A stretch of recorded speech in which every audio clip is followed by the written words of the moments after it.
This week on the West Block, from protest to what police and some politicians call an occupation in the nation's capital.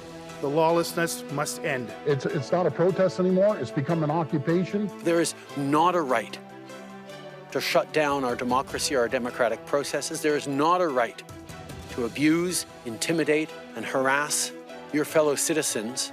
Anger and frustration over COVID rules boils into the streets across Canada as protests spread. We'll speak with Public Safety Minister Marco Mendicino about what the demonstrations mean for national security. Hear the other side. And Conservatives overthrow their leader, Erin O'Toole.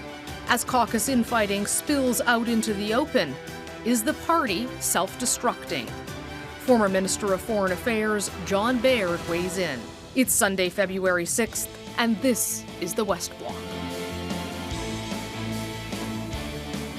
Hello, and thank you for joining us. I'm Mercedes Stephenson. It is now day 10 of the protest that has paralyzed Ottawa. Hundreds of transport trucks, vehicles, and thousands of people have come to Parliament Hill and the surrounding streets to loudly protest COVID-19 mandates, from vaccines to masks, while others are demanding that the Prime Minister and Liberal government resign. Protesters are moving in, literally delivering saunas, building structures, storing large amounts of propane and fuel, and some are even riding on horseback, with one man carrying a Donald Trump flag. Police have described the demonstration as dangerous and volatile.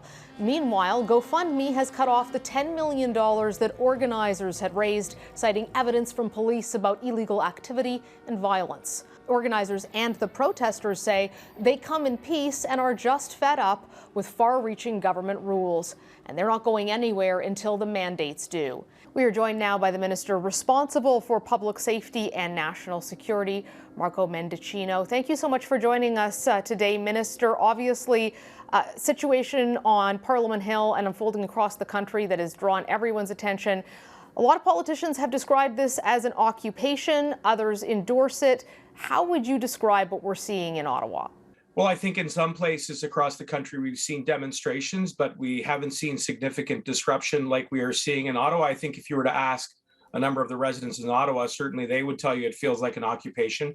There have been significant interruptions to people getting to work, families dropping off kids, people who've been threatened, harassed, and worse, and they have every right to expect that the law will be enforced.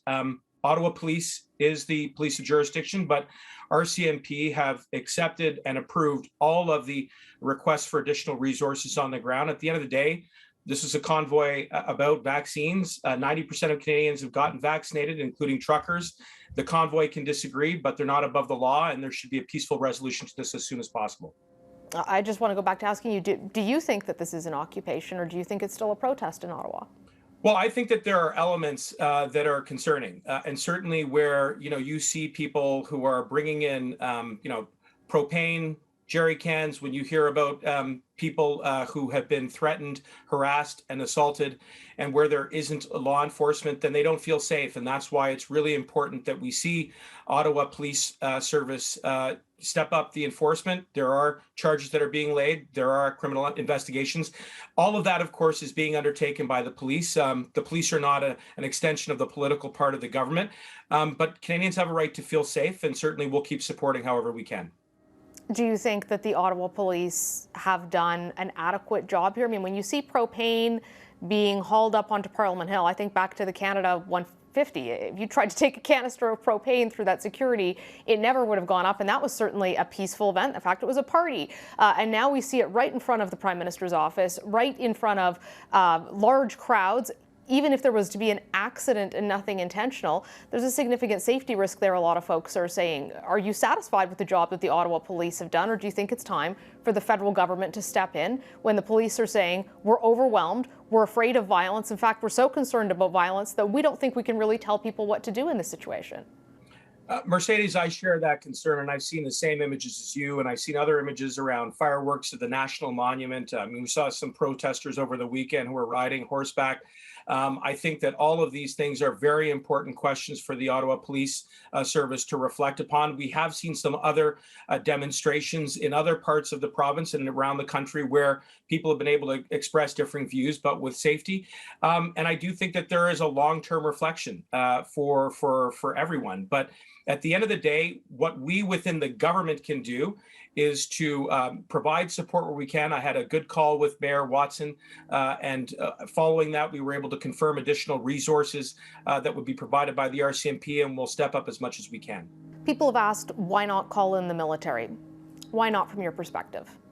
Well, first and foremost, there is a sequence to how it is that local law enforcement is supported. And I think it's just important to remind your viewers that were the Ottawa Police Service not to feel as though they had the capacity to enforce the law on the ground, that under the law, the first step would be for the police chief and the mayor to request the Ontario Solicitor General to provide additional support through the OPP. That has not occurred as of this moment.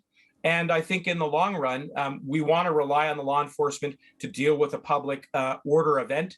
This is not a military operation. And as you know, Mercedes, you've covered that subject matter extensively over the years. The military and its purpose are not designed to keep the peace locally in our communities.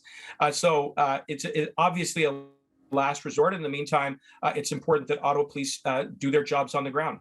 What is the national security picture in this? Because there has been concerns about foreign elements potentially funding. The GoFundMe has been frozen over concerns about violence and harassment, according to GoFundMe. But we've also heard the Ottawa Police Chiefs talk about the involvement of the FBI, the Department of Homeland Security. If they're involved, that would be something your department would know about. So what is the picture of who are the people participating in this protest at an organizational level and funding it? And is there any truth to the fact, any truth to the allegation that some of this funding is coming from the United States, or some concerns that I've heard from national security sources that some of the funding could be coming from China or from Russia? Well, it would be inappropriate for me to comment on any ongoing investigation. But what I will say in general terms is that it is concerning when you see a large amount of money come in. And I think it is appropriate that GoFundMe asked questions about what were the source of those funds, and more importantly, what they were going to be used for. And clearly, from GoFundMe's point of view, there were sufficient flags that they felt it was important to suspend the distribution of those funds and to decide what they were going to do with it. I also know that the Standing Committee on the Standing Committee on Public Safety will be studying this issue very carefully. And I do think that we need to be very cognizant of the fact that there can be influence, but those studies and those actions will be undertaken by the Committee on Law Enforcement independently. You are a lawyer, but you're also a politician. And we've talked about this just in this interview even, that the demands that are being made here are political. And beyond the demands, the frustration that a lot of folks who are out there protesting and folks who aren't calling, for example, for the Prime Minister to step down or for the Liberal government to be taken away and a government of citizens to be installed, people who are just saying, look, I'm really frustrated with the vaccine mandate and I want my life back, are frustrated by your government's unwillingness to meet with them.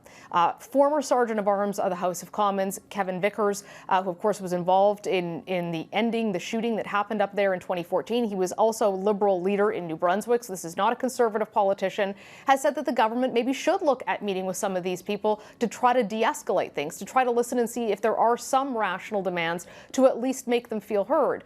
Do you think that by coming out and taking the very tough tone that you have publicly and that the Prime Minister has publicly has fueled some of the radicalism in this? And do you think that perhaps you should meet up with some of the more centrist and rational elements here? One of the elements of living in a democracy is that there will always be disagreements, and disagreements in an exchange of ideas, including on the pandemic, has been one of the great engines of progress.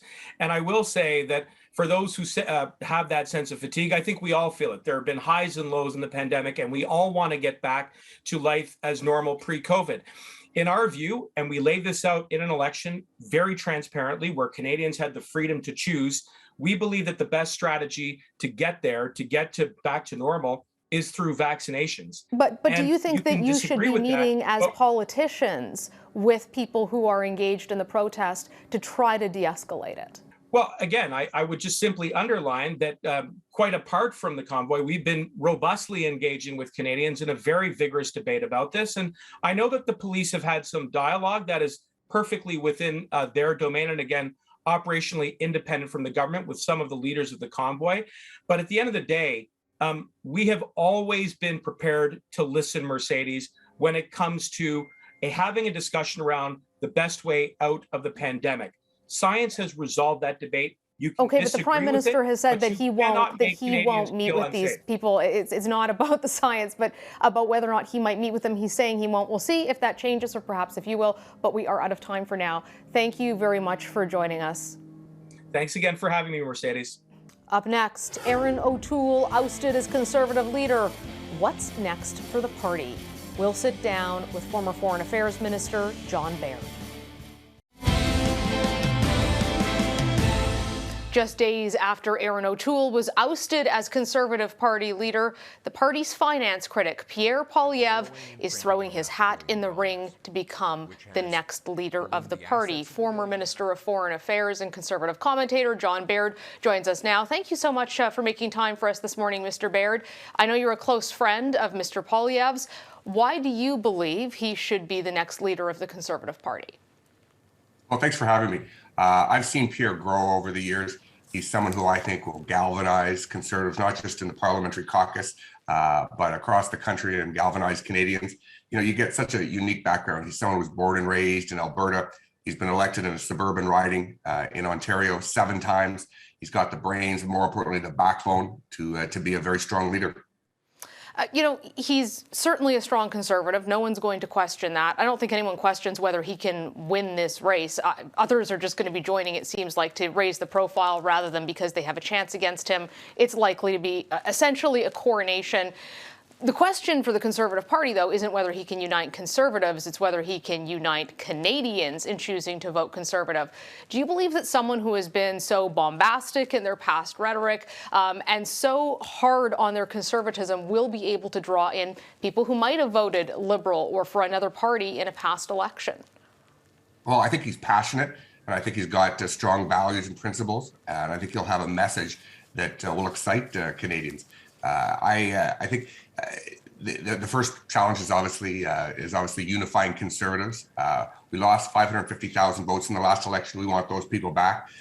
We want to get more Conservatives off the bench and into the game. More Canadians who are increasingly dissatisfied with the performance of the current government to pay attention. You know, I served in opposition for 2 years. It's really tough to be able to punch through. Pierre has shown and demonstrated the capacity that he can punch through and get out a message to Canadians. I mean, look, he had 1 million people view his launch in the last 12 hours. 85,000 people like it, coming on 20,000 people retweeting it. So he's already got off to a strong start and showing that he can communicate with Canadians. And I think he's got a winning message. And listen, I first ran in politics with Mike Harris and then federally with Stephen Harper. People underestimated them, and they shouldn't underestimate Pierre.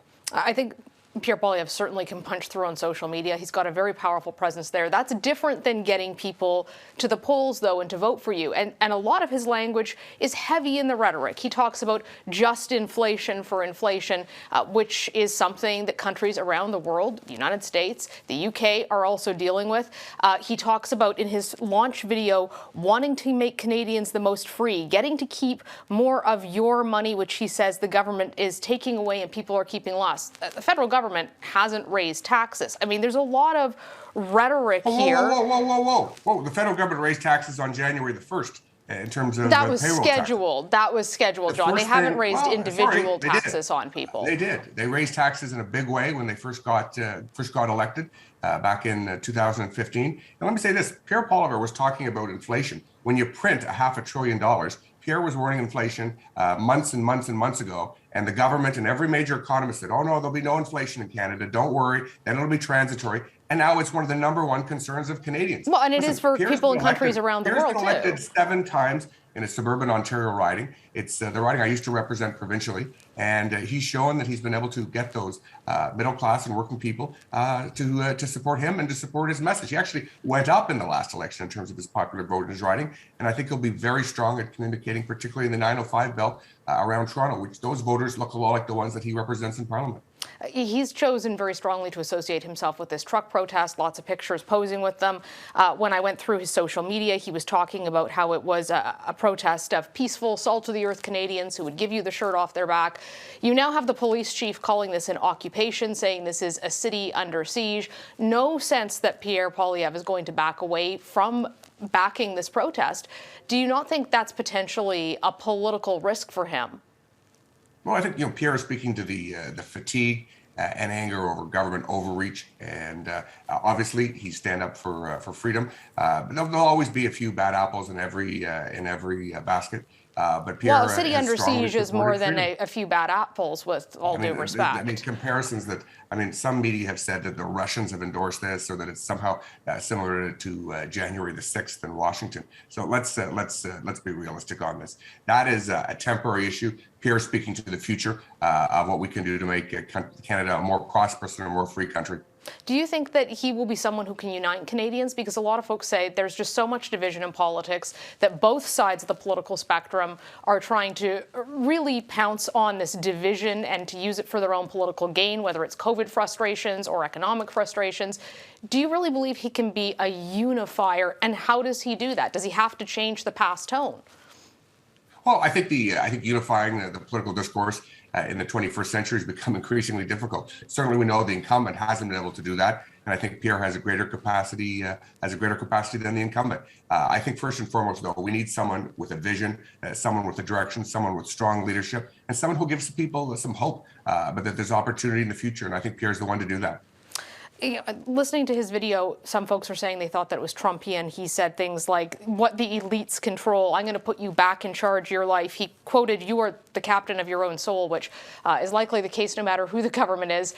And yet he never mentioned the Conservative Party of Canada once. And some analysts look at this and they say Donald Trump, when he ran, didn't talk about the Republican Party. He talked about himself. Is Pierre Poilievre going to do this, creating a cult of personality? Because he's not talking about the Conservative Party or running for that. He's talking about Pierre Poilievre and running to be prime minister, as if the leadership race is over. I reject the comparisons wholeheartedly. He's not that type of politician. He's demonstrably more thoughtful, demonstrably more experienced.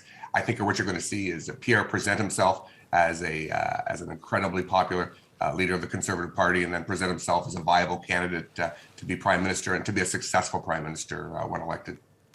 John Baird, thank you so much for joining us. I'm sure you will likely have a prominent role in the campaign, and we'll check back in with you.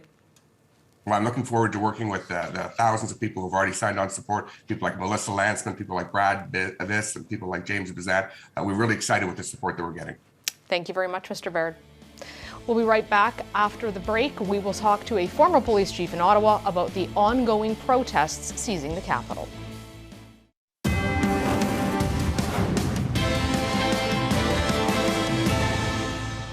Welcome back. Ottawa police have faced cutting criticism from many citizens in the capital city for allowing this demonstration to dig in for over a week now. Residents are raising concerns about intimidation and reports of assaults. They say police are not enforcing the law by allowing this to continue. Former Ottawa Police Chief Charles Bordeleau is here to give us some insight into police operations. Thank you so much for joining us, Chief. We appreciate it. My pleasure, Mercedes. Good morning. It's been quite a week here in the capital. The police have actually come out and said that they feel they can't enforce certain laws because these are such dangerous protests. I don't think that that's something that people in the city of Ottawa ever thought they'd hear a police chief come out and say, that the police, who we call when we think something is breaking the law to help us, are unable to take this on because they believe it is too volatile and too high of a risk of violence. What are your thoughts on how policing in the capital has been handled over the last 9 or so days? This type of demonstration or occupation now, as some people are calling it, including myself, is something that we've never seen in our city. In my 35 years of policing in Ottawa and 7 as chief, we've never faced that type of situation in Ottawa. And I think what the big difference here is that as opposed to people snake marching down in the downtown core during a regular demonstration, there were trucks doing that and they stayed there. So that's one aspect. The other aspect, and you touched on that, is the impact that this has had on the residents in the surrounding neighborhood. There's incidents of threats, intimidations, there was assaults, there was reported hate crimes, there were flags being thrown about. There was a video on Twitter that was posted on Friday night that basically showed protesters kind of chasing police away when they were talking to them. We have seen fuel being taken onto Parliament Hill that I've covered lots of Canada days, and if you tried to walk up there with a tank of propane, there was no way you'd get on. And folks are looking at this and saying, it feels like the police have lost control. So how do we get out of this situation now from a policing perspective, and how dangerous do you think it is? Well, from a policing perspective, there are opportunities to try and, they've been successful in trying to negotiate and reduce the number of demonstrators. So that's one success from that perspective. But now you've got a core group of people that have decided to stay, and you've got an influx coming in this weekend. So how do you manage those? And I think the time for negotiation with respect to police and trying to get them, I think that's been exhausted to a certain amount of time. So now it's a matter of the application of use of force to start removing individuals and removing equipment. That comes with some consequences and the high risk of injuries. And I don't have access to the intelligence that they have, but there may be other threats that are there that are factoring into the equation as to when to move and when not to move. And history has shown that when police go in and use force in breaking down demonstrations, there can be disastrous consequences. The police have taken a lot of criticism for not planning adequately for this and for allowing it to get where it is. But how much do you hold police accountable, and how much do you hold politicians accountable for what are political demands? So I don't have access to the plans. So I think it's too early to determine whether or not they had the right plans, and if they had the right plans, what went well and what didn't go so well. So there'll be time to review that. But I can tell you that, this is, and the chief alluded to it in one of his press conferences, as far as, this may not be a policing solution. I think in large part, it's a policing solution that is needed. However, there's things that can be done at the political level or not be done at the political level that will help manage the adverse impacts that we've had. We've had politicians go up and take pictures with some of the demonstrators. And I can get it when normal demonstrations take place that are contained on the Hill. That's normal, and that's normal practice for politicians to do that. When knowingly they know that this has had a tremendous impact on our businesses, our residents in the downtown core, and they've been living through hell for the past week with the noise, the diesel smells, the intimidation, that them going out and taking pictures is just like taking a jerry can full of diesel fuel and going out and fueling those trucks that are actually parked in the neighborhoods. They're giving them legitimacy, and they're fanning the flames and of this protest, and that has to stop. And because they have a huge role to play in trying to de-escalate and to help Ottawa Police and help this community go beyond this and solve this. Chief Bordeleau, that's all the time we have. Thank you for your insight and your expertise. You're quite welcome, Mercedes. That's our show for today. Thanks for watching. We'll be back here next Sunday for the West Block. I'm Mercedes Stephenson.